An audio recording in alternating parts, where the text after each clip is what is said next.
नमस्कार। हमारी आज की गहरी पड़ताल शुरू करें उससे पहले एक छोटी मगर ज़रूरी सूचना। आज की चर्चा की पीडीएफ आपको मिल जाएगी हमारे टेलीग्राम चैनल पर, जिसका लिंक डिस्क्रिप्शन में है, तो उसे ज़रूर फॉलो कर लें।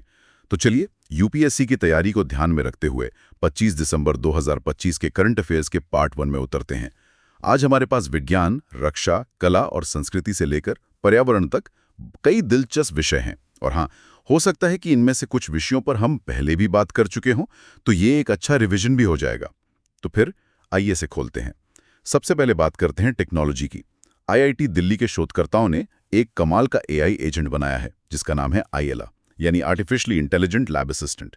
ये कोई साधारण एआई नहीं है। बिल्कुल। यहाँ जो बात आकर्षक है वो ये है कि पहले के जो एआई टूल्स थे वो ज्यादातर लिखने या डेटा का विश्लेषण करने में मदद करते थे, लेकिन आयला ये सीधे प्रयोगशाला के उपकरणों के साथ काम करता है। अच्छा, इसे डेनमार्क और जर्मनी के वैज्ञानिकों के सहयोग से विकसित किया गया है। मतलब क्या ये खुद ही वैज्ञानिक प्रयोग कर सकता है? हाँ, यही इसकी सबसे बड़ी खासियत है। जब एआईला को कोई प्रयोग करने का निर्देश दिया जाता है तो वो खुद जरूरी कोड लिखता है, वैज्ञानिक उपकरण चलाता है। जैसे कि एटॉमिक फोर्स माइक्रोस्कोप। जी बिल्कुल, उसे चलाता है, फिर डेटा इकट्ठा करता है और नतीजों का विश्लेषण भी खुद ही करता है। इसने तो नैनो स्केल पर हाई रेजोल्यूशन इमेजिंग के लिए लगने वाले समय को 24 घंटे से घटाकर सिर्फ 7 से 10 मिनट कर दिया है। 24 घंटे से सिर्फ 10 मिनट? जी, ये पूरी की पूरी वैज्ञानिक प्रक्रिया को ही स्वचालित कर देता है। अब अंतरिक्ष की ओर बढ़ते हैं, जहां एक छोटी सी चीज भी बड़ी समस्या बन सकती है। हाल ही में चीन के शेनज़ो 20 अंतरिक्ष यान से मलबे का एक टुकड़ा टकरा गया। इसने अंतरिक्ष यात्रियों की सुरक्षा को लेकर एक बड़ी बहस छेड़ दी है। तो ये माइक्रो मीटियोराइड्स और ऑर्बिटल डेब्रिस आखिर हैं क्या? ये बहुत महत्वपूर्ण सवाल है। दोनों में एक बुनियादी अंतर है।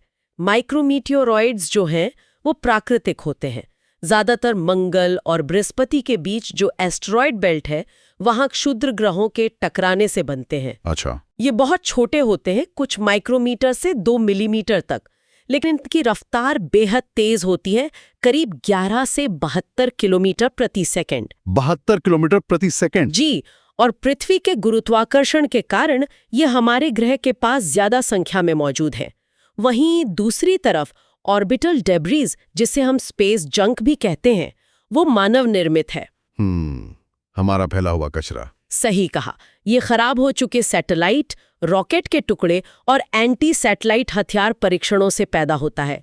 इसकी गति भी लगभग 10 किलोमीटर प्रति सेकंड होती है। और ये पृथ्वी के चारों ओर, खासकर लो अर्थ ऑर्बिट यानी एलईओ में केंद्रित है। अब बात करते हैं एक सामाजिक पहल की। राष्ट्रीय महिला आयोग ने महिला केंद्रित नीतिगत मुद्दों पर शक्ति स्कॉलर्स यंग रिसर्च फेलोशिप शुरू की है। हाँ, ये एक 6 महीने का कार्यक्रम है। इसका उद्देश्य भारत में महिला मुद्दों पर शोध करने वाले जो युवा विद्वान हैं उनका समर्थन करना है। इसका लक्ष्य लैंगिक समानता, सुरक्षा और सशक्तिकरण में योगदान देने वाले अकादमिक अध्ययन को बढ़ावा देना है। तो इसके लिए कौन पात्र है और क्या सहायता प्रदान की जाएगी? देखिए, 21 से 30 वर्ष के बीच के भारतीय नागरिक जिनके पास कम से कम स्नातक की डिग्री हो, वे इसके लिए पात्र हैं। और शोध के जो क्षेत्र हैं उनमें महिलाओं की सुरक्षा, कानूनी अधिकार, साइबर सुरक्षा और POSH फ्रेमवर्क का कार्यान्वयन शामिल है। और सहायता? चुने गए उम्मीदवारों को 6 महीने के अध्ययन के लिए 1 लाख रुपए का अनुसंधान अनुदान मिलेगा। रक्षा क्षेत्र में एक बड़ी खबर है। अपोलो माइक्रोसिस्टम्स को DRDO से डायरेक्टेड एनर्जी वेपन्स यानी DEW तक पहुंचने की मंजूरी मिल गई है। यह हथियार सुनने में किसी साइंस फिक्शन फिल्म जैसे लगते हैं। अगर हम इसे बड़े परिप्रेक्ष्य से जोड़ें तो ये युद्ध की प्रकृति को ही बदल सकता है। DEW जो है वो गतिज ऊर्जा जैसे गोली के बजाय केंद्रित ऊर्जा का उपयोग करते हैं। केंद्रित ऊर्जा मतलब लेजर की तरह? बिल्कुल, जैसे उच्च शक्ति वाले लेजर जो लक्ष्य को गर्म करके नष्ट कर देते हैं। तो पारंपरिक हथियारों की तुलना में इनके क्या फायदे हैं? इसके कई फायदे हैं। एक तो ये बहुत सटीक होते हैं, जिससे आसपास कम नुकसान होता है। दूसरा, ये प्रकाश की गति से हमला करते हैं, इसलिए तेज गति वाले खतरों को तुरंत बेअसर कर सकते हैं। और इनकी लागत? इनकी परिचालन लागत बहुत कम है, बस बिजली की आपूर्ति चाहिए। और सबसे दिलचस्प बात, ये ड्रोन के झुंड से निपटने में बहुत प्रभावी हैं। अच्छा, और ये कोई आवाज या विस्फोट नहीं करते हैं, जिससे इन्हें एक गुप्त क्षमता मिलती है। अब इतिहास और पुरातत्व की ओर चलते हैं। महाराष्ट्र के सोलापुर में भारत का अब तक का सबसे बड़ा वृत्ताकार पत्थर का लेबिरिंथ खोजा गया है। ये खोज वाकई आकर्षक है। ये सोलापुर के बोरमनी घास के मैदानों में मिला है। इसका आकार लगभग 50 फीट गुणा 50 फीट है और इसमें छोटे पत्थर के ब्लॉकों से बने 15 संकेंद्रित वृत्त है। 15 वृत्त? जी, और ये लगभग 2000 साल पुराना माना जा रहा है। इसका संबंध शायद सातवाहन वंश काल के दौरान इंडो रोमन व्यापार से है। इसकी बनावट के बारे में कुछ खास? और क्या ये मेज जैसा ही है? नहीं, लैब्रिंथ और मेज एक नहीं होते।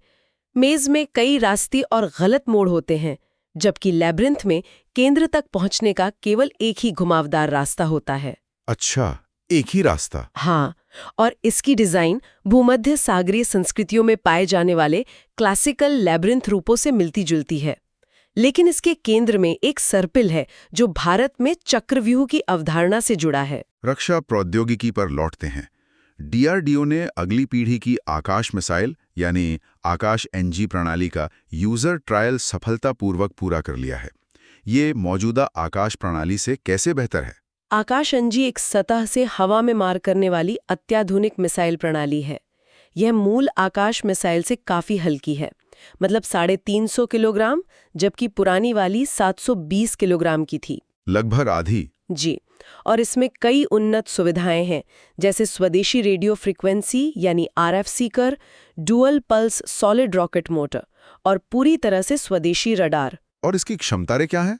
यह 30 किलोमीटर तक की रेंज और 18 किलोमीटर की ऊंचाई तक के लक्ष्यों को भेज सकती है। और सबसे जरूरी बात, सबसे महत्वपूर्ण बात यह है कि ये एक साथ 10 लक्ष्यों को निशाना बना सकती है। एक साथ 10? हाँ, जो इसे हवाई हमलों से महत्वपूर्ण क्षेत्रों की रक्षा के लिए बेहद प्रभावी बनाता है। समय की कमी को देखते हुए कुछ और महत्वपूर्ण विषयों पर तेजी से नजर डालते हैं। इनमें से कई शायद रिवीजन भी हों। सबसे पहले सिक्किम में खोजी गई एक नई प्रजाति नीलोस सिक्किमेंसिस। ये कोलम्बोला, जिसे स्प्रिंग टेल भी कहते हैं, उसकी एक नई प्रजाति है। ये छोटे मिट्टी में रहने वाले सूक्ष्म आर्ट्रोपॉड होते हैं। अच्छा। यह भारत में नीलस जीनस का पहला रिकॉर्ड है और इसकी खासियत ये है कि इसमें आंखें नहीं होती, जो भूमिगत जीवन के लिए एक अनुकूलन है। अगला है मुकुंदरा हिल्स टाइगर रिजर्व। ये राजस्थान में है और रणथंभौर और मध्य प्रदेश के कूनो नेशनल पार्क के बीच एक महत्वपूर्ण बाघ गलियारा है। ये चंबल नदी के पूर्वी तट पर स्थित है। और कोरिंगा वन्यजीव अभयारण्य? यह आंध्र प्रदेश में गोदावरी मुहाने का हिस्सा है। ये भारत में मैंग्रोव वनों का दूसरा सबसे बड़ा क्षेत्र है और ऑलिव रिडले कछुओं के लिए एक प्रजनन स्थल भी है। और ये हाल में चर्चा में क्यों था? हाल ही में एशियाई जल पक्षी जनगणना के कारण ये चर्चा में है। पूकी कीलों के बजाय पारंपरिक सिलाई तकनीकों का उपयोग करके बनाया गया है। इसकी प्रेरणा अजंता की गुफाओं में 5वीं सदी के एक जहाज के चित्र से ली गई है। वाह! ये भारत की प्राचीन समुद्री परंपराओं और आधुनिक समुद्री कूटनीति में उनकी प्रासंगिकता को प्रदर्शित करता है। इसका नाम महान नाविक कौंडिन्य के नाम पर रखा गया है। तो आज हमने आईआईटी के एआई लैब असिस्टेंट से लेकर प्राचीन भारतीय जहाज निर्माण तकनीक, अंतरिक्ष के खतरों और रक्षा क्षेत्र में भारत की बढ़ती ताकत तक कई विषयों पर विस्तार से चर्चा की। आज हमने देखा कि कैसे भारत की प्राचीन समुद्री तकनीक यानी आईएनएसवी कौंडिन्य और भविष्य की एआई तकनीक एलाइला एक ही दिन चर्चा में है। ये इस बात पर सोचने को मजबूर करता है कि भविष्य के नवाचारों के लिए हमारी समृद्ध विरासत में क्या-क्या सबक छिपे हो सकते हैं। एक बेहतरीन विचार। आज के लिए बस इतना ही। अगर आपको ये विश्लेषण पसंद आया तो कृपया इसे लाइक और सब्सक्राइब करें। और याद रखें, दैनिक करंट अफेयर्स की पीडीएफ के लिए डिस्क्रिप्शन में दिए गए टेलीग्राम चैनल से जुड़ना न भूलें।